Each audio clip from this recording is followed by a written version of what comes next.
Jeff Famer. I'm here at Kids Escaping Drugs at West Seneca West Middle School with Megan McGill. Megan, what was the purpose of you coming here tonight? To help any kid I can with my story, and kind of get the story out there and know how drugs can impact your life. So. And when you were talking to, different age levels, whether it be in middle school to high school, what is it that you try to focus on for each age level? What would mostly impact their, for middle schoolers, it would be self-esteem and getting friends. High school would be fitting in, and peer pressure and things like that, like how it impacts their lives, so I don't know. Okay, and if there's one main overlying detail that you could have a parent or a student or an administrator walk away with tonight, what would that be? It can happen to anybody at all. Doesn't discriminate. Thank you very much. Thanks.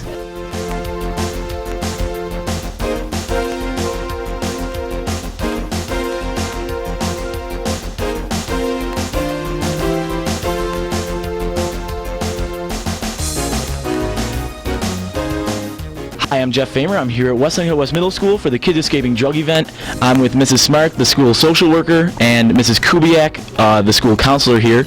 And Mrs. Smart, can you tell us from a school social worker's point of view, what did you take away from Megan's presentation? I think the biggest piece for me is the education for our parents and to try to eliminate the whole idea of that drug addiction could never happen to their child.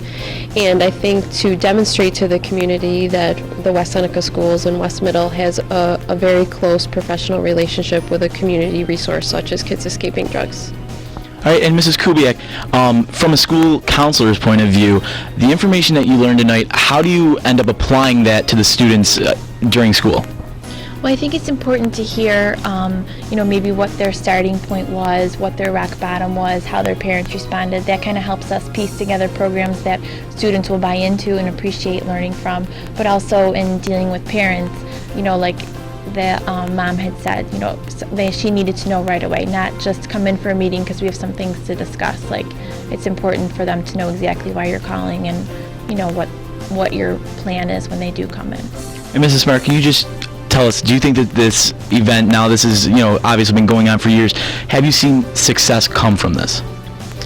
I've been very pleased with the success we've received from the early intervention program. Sometimes it's hard to say when you do just a parent workshop, how to gauge success from that, but I think an increase in attendance is always a good sign, and just the feedback we get from parents thanking us for offering programs of this nature is always, a peace of mind for us with the work that we do. All right, thank you guys very much. You're welcome.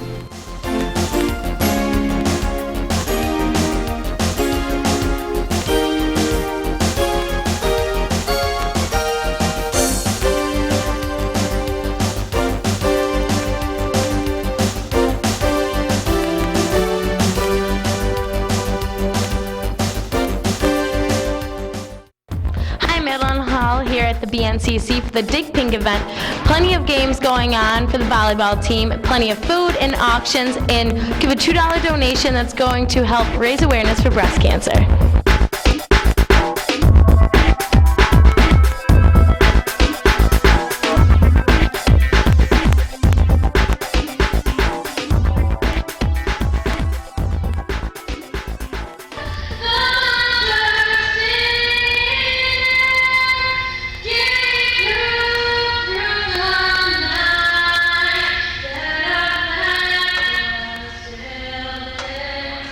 I'm here with Miss M, and what are you doing here tonight?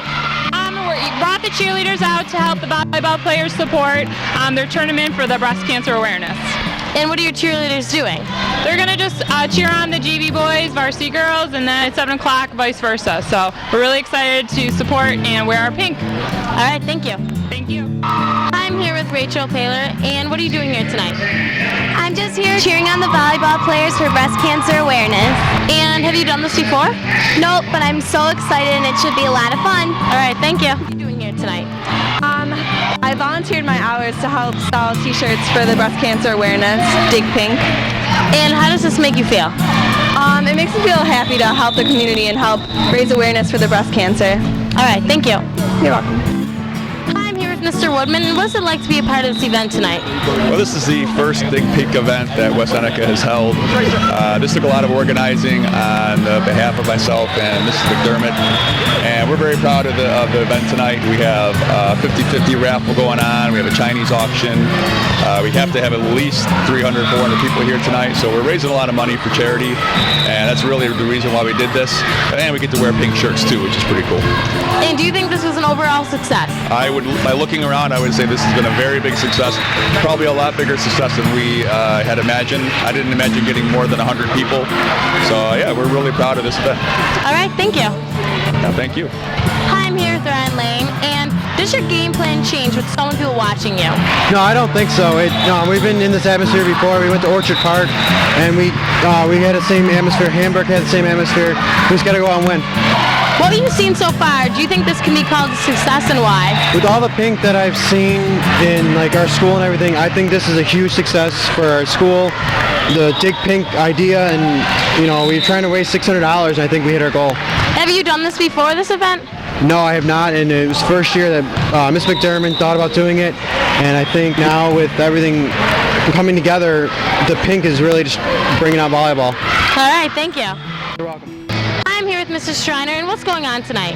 They're having a big turnout with East and West doing a Dig Pink. Miss McDermott and Mr. Wigman got it all together. But we're also retiring Matt Anderson, ex-player of ours. He's going to retire his number tonight. And what he's accomplished is he's been MVP for Penn State. They won the national championship back in 2008. And now we decided to retire his number because now he's playing professional over in South Korea. I'm here with Jeff Bamer, and what's it like to be part of this event? Well, Madeline, this event is our first annual We Dig Pink, and for me personally, it's a great event. To have so many people come out from the community and support such a worthy cause in breast cancer, and to also be able to be an athlete to play in a game like this, obviously represented by the pink jersey, is just absolutely amazing, and I'm so happy to be a part of this. Does it mean a lot to wear the pink jersey? Actually, I can tell you before the game when I actually put on the jersey, you kind of almost sit back and you kind of thought for a moment, what is it actually like to put on this jersey, and what does it actually symbolize? And to tell you the truth, I mean, really, it really did take my breath away for a second to really sit down and see what the jersey actually symbolizes. How is it playing in an atmosphere with so many people? Well, that's always a challenge. Obviously, this is the biggest event that we'll play in front of, I believe we have between, probably 250 to 300 people here tonight. And, your game plan really doesn't change. You stay with the idea of, you're out there to have fun. And I think the cause that's happening tonight, obviously being breast cancer awareness, makes it a little easier to kind of walk into and just go out there and have a great time. All right, thank you. Thank you, Madeline.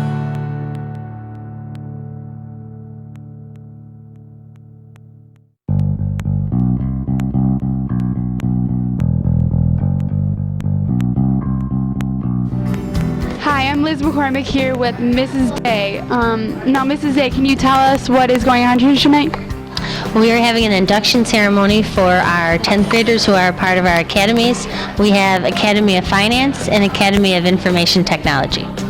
Thanks. And how long has the program been going on for? The Academy of Finance program's been going on about 12 years, Information Technology about 5 years. And in regards to the students, what do you hope they will take away from this experience? Well, I hope they will participate in all the experiences that we have for them that'll give them a leg up in the competition in the global economy. Thank you.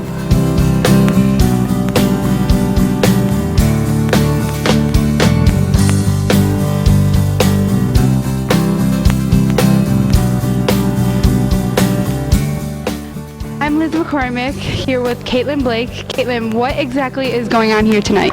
Tonight, all the inductees for the Finance Academy and the Academy of Technology are being inducted tonight. Great. What did you have to do to get yourself here tonight? Well, we went for an interview and we talked about what qualities it takes to be in these academies. Now, what was the most interesting part of this ceremony to you? I found it very interesting to hear all the stories of how much this will affect our future in a positive way. And what did you learn from the ceremony? I learned that this is a good program and I'm happy to be in it. Thank you. You're welcome.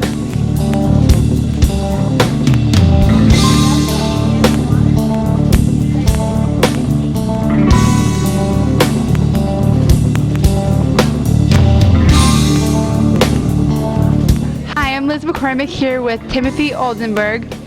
Timothy Oldenburg, what is your role here tonight?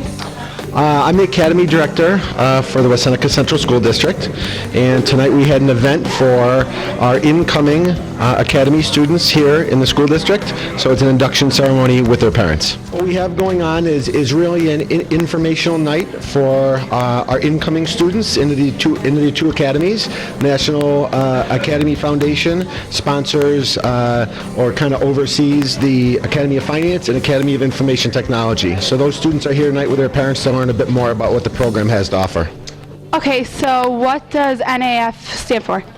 NAF stands for the National Academy Foundation. That's the overarching or umbrella program here that kind of advises and pushes through the curriculum and programming, which we then implement here in our schools, within our community, and for our students. Now, what is the main thing you would like students to take away from this event tonight? Well, students that are here tonight are sophomores, and they've been inducted into these two academy programs, and tonight is a pretty important evening for them to start to gain and put into perspective the many events that the West Seneca Central School District and specifically our academies have to offer throughout their high school career. Some of those things include internships, college courses, field experiences, and many more professional experiences that'll separate them from their peers. Thank you. Thank you.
Hi, I'm Jeff Famer. I'm here at the West Seneca West Blood Drive with Sean Terranova, an MDA screener. Sean, can you tell us what's going on here today? Yeah, we're basically having a community blood drive for West Seneca West High School. Just trying to get as much blood as we can in. All right, and how long have you been doing this? About 2 years, actually. And from the turnout that you've seen today, and just all around, what can you say that might be a good piece of information for people to take? Well, usually when we go to high schools are our biggest production. We're bringing about probably 150 people in today. If anybody wants to donate blood, they just need photo ID, and that's pretty much it. Photo ID, they register in, they get screened, and they donate, and that's pretty much it. First step when you first walk into the blood drive is to first come in, sign in with the front receptionist, and pick up paperwork. There's a series of questions that you need to fill out, and as long as you're healthy and you feel good to go, and you have no prior health concerns, you're okay to go. So if you follow me, we'll go into the waiting area.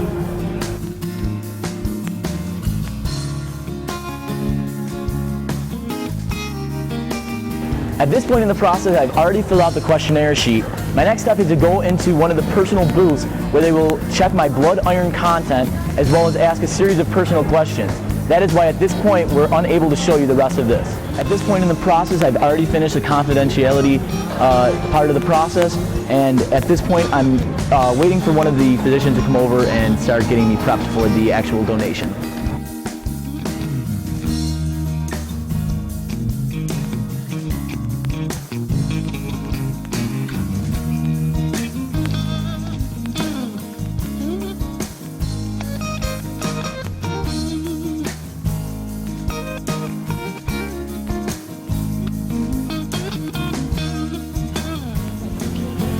Jeff Famer, and still here at the West Seneca West Blood Drive. Unfortunately, I'm unable to stand at this point because of the rule that you have to sit down for the next 10 minutes. But I'm here with a fellow donation partner here, Ryan Lang. Ryan, can you tell us about the experience and how has it affected you? The experience I had here was amazing. It's better than what I've gone to other places in the area. They're a lot friendlier and more kind. It gives you the experience that, you know, when you go out into the real world and you donate blood, and it gives you the first sense of, you know, what you can do. I'm Jeff Famer. I'm here with Jeff Noto from the Donate Life program. Now, Jeff, can you tell us at this process, what is it that you ask the students to do? Sure. This is where they come after they actually donate. We ask them to stay and sit for about 10 minutes just to make sure they're feeling good to go back to class. We offer them some juice or soda and water to rehydrate themselves and some snacks to replenish their energy. We have some little things going on to help them keep their mind off of the donating. We're doing a project with the people that do those big buffalo portraits, and where they can draw themselves after donating and share their story of giving blood. And then those will be on that poster when it comes out in the spring. Awesome. Also, we can ask them to sign up for our Facebook, MySpace, or Twitter homepage to become a fan and donate more in the future. I'm Jeff Famer. I'm here with Lynn Ann Sweeney, who's working at the front receptionist desk at the Bloodmobile. Can you kind of take us through your job and what is it that you actually look for during this process? What we do is we go and we bring everybody up in the system and make sure that they haven't been deferred for any kind of reason. If so, they would have a code. Also, if they're eligible to donate, and it also tells us their blood type and date of birth. So we do that, and then we make sure that they're actually, like I said, eligible to donate, and then we have them fill out the card and go through the whole process. Can you tell us a little bit about what is actually on the card and what's the importance of them filling it out correctly? What it has, obviously, date of birth and name. All that information is obviously vital. You want to make sure that they are who they say they are, so we would ask for identification. It basically has if they're feeling well, if they've had any kind of medical conditions that could harm themselves or the possible person receiving their blood. They've traveled places that may be a malarial or HIV risk. So it covers a lot of stuff, you know, that they actually have to be I want to say accurate and truthful about, because it can harm someone if something has happened where, you know. So very important stuff in this process. Absolutely, it's vital. Okay, and what is it that makes, what are the actual qualifications for someone to start donating? They obviously have to pass the physical requirements, which would be blood type, or blood pressure, temperature, weight is a big, and, you know, just making sure that they're feeling well today. All right, perfect. Thank you very much.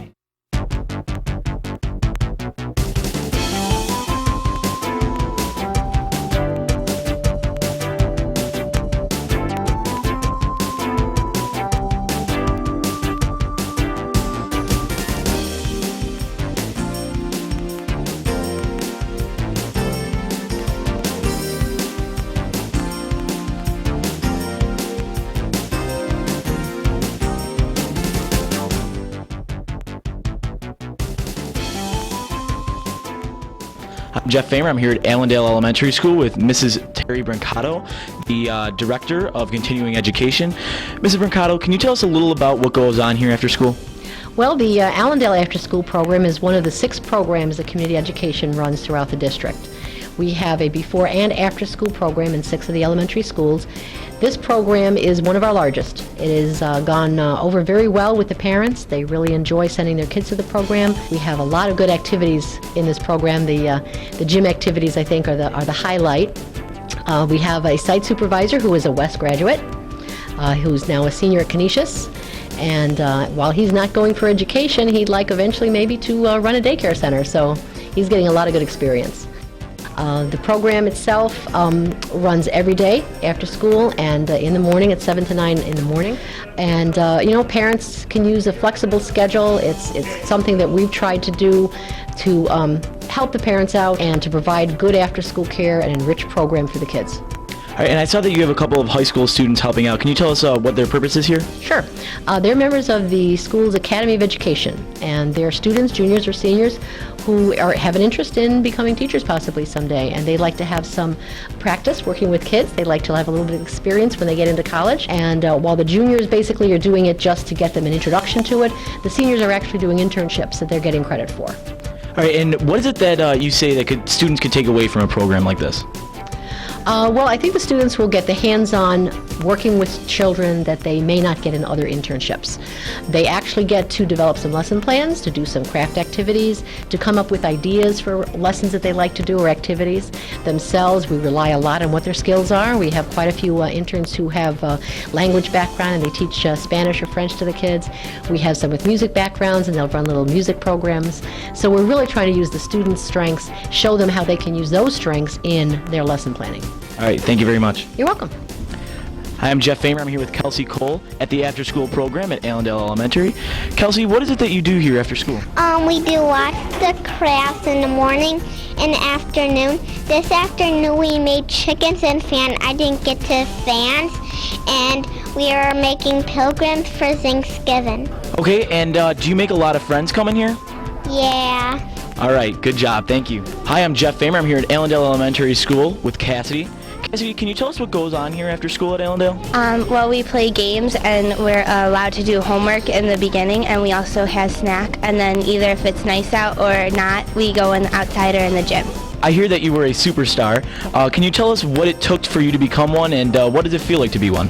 Well, it feels really good to be one, and usually it's like if we push in chairs and we help clean up stuff and help clean up from other people, and we helped all the counselors with what they're doing. Okay, well, congratulations on your superstar, and thank you very much. You're welcome. I'm Jeff Famer. I'm here at Allendale Elementary, here out on the playground with Mr. Jordan Lawson. Jordan, can you tell us what goes on here after school for these kids? Well, we have games every day. We do board games, we do crafts, we color, we go on the playground and play different sorts of games, and a lot of the time is spent in the gym. And what is it that you actually do that in this program? I coordinate the program. I'm the supervisor here. I have 6 different staff members that work for me, and we do newsletters. I take care of that, and we do the staffing and the scheduling, and I'm responsible for all the upcoming events for the children.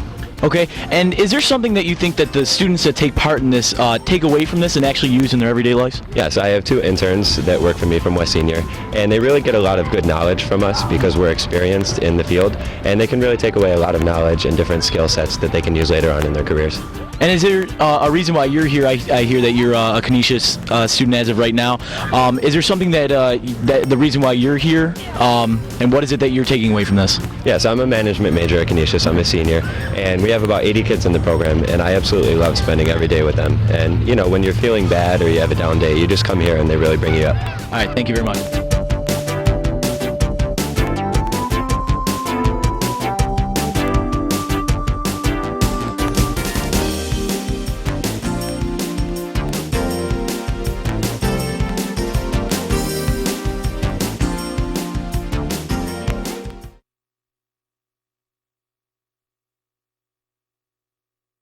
Let's start off this afternoon with some knock-knock jokes. Now these are monsters knocking at your door. Knock, knock. Zombies. Zombies make honey and zombies don't. We librarians keep in contact with each other, and there was an email that came last spring from a teacher in a different school district who was trying to arrange for author Mike Thaler to come to her school during this week in November. And she wanted to know if any other schools in the area would be interested in having Mike Thaler do an assembly at their school as well. So it worked out good. Mike Thaler is a very famous children's author, and I know that the boys and girls really do enjoy his books. So when I seen that name and had the opportunity of arranging for him to come to Potter's Road, I did jump on that because I knew that the kids as well as the teachers and the adults would be thrilled to have him here. Teachers, I need you behind this chair, 2 rows, tall teachers in the back, shrimps in the front. Bunch in, bunch, bunch. All right, teachers, you're going to do the sound effects for this story, Cream of Creature. Our class walked slowly toward the cafeteria, holding our noses. We could smell the food all the way down the hall. It was also making funny noises. Like I told the kids, everybody has a gift. Mine was writing. I always loved writing. I always loved creating. So it was just, I love words. I love using my imagination, making kids laugh. So I'm a writer. They're all children's books, over 240 published books. And the best known is the Black Lagoon series, The Teacher from the Black Lagoon. And now there's 35 books in that series. And there's a new series called Tales from the Back Pew, which is the Black Lagoon Goes to Church. And it's the preacher creature strikes on Sunday, walking the plank to the baptism tank, et cetera, et cetera. He had 2 separate presentations, and the one he geared towards the kids in kindergarten, 1st and 2nd grade. And then the second session was for kids in 3rd, 4th, 5th, and 6th grade. And the one with the older students, he did gear more towards the creative aspects of creating riddles. And he asked that I prepare the kids in advance so that they're familiar with thesauruses and synonyms, and so that they would be more involved in helping create the riddles and in that process. So that was his idea to have it separated like that. Now this is the first part of the secret formula. Whatever word you pick from that list, you drop off the first letter. So we drop off the H, and that leaves us with AM. Now, you look in the dictionary under AM, and you find words that begin with AM, like ambulance, America, amnesia, ammunition. Now, we could have used any word that began with AM, and there are lots of them. So we just happened to pick these 4. Now, here's the second part of the secret. If you understand this, you know how to make up millions of riddles. We dropped off the H from ham. We're going to put it back on each of these words, turning them into a pig riddle answer.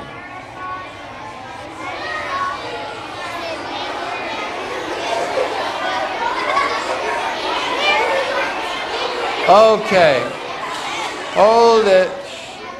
We now have 4 pig riddle answers, but you need pig riddle questions. I will ask you the questions, you shout out the answers.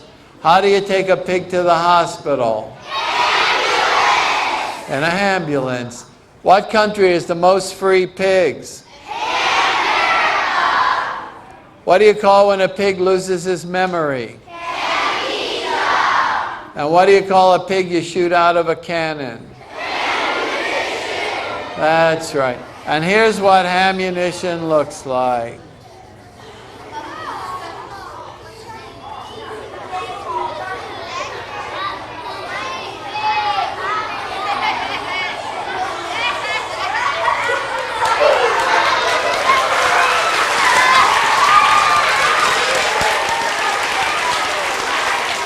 If you want to be a writer, write. You want to be a baseball player, play baseball. You've got to do the thing you love if you're going to do it. So that's the only way. Knock, knock. Weirdo. Weirdo you get all these bad jokes from.